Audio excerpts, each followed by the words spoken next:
Welcome to Blessed Blissful Broadcast. Thank you for tuning in. In this video, we will be showing you 5 gentle aerobic exercises that are suitable for seniors.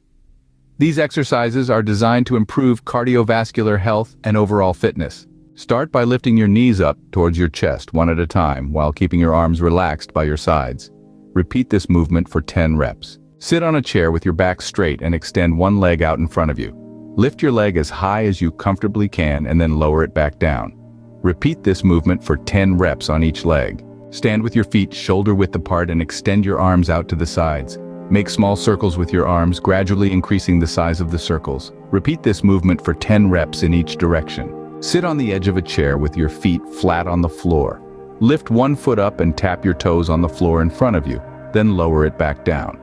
Repeat this movement for 10 reps on each foot. Stand with your feet shoulder width apart and place your hands on your hips. Slowly bend to one side, keeping your upper body straight, and then return to the starting position. Repeat this movement for 10 reps on each side. Remember to listen to your body and only do what feels comfortable for you.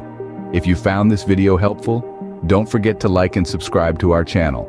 Stay blessed and blissful.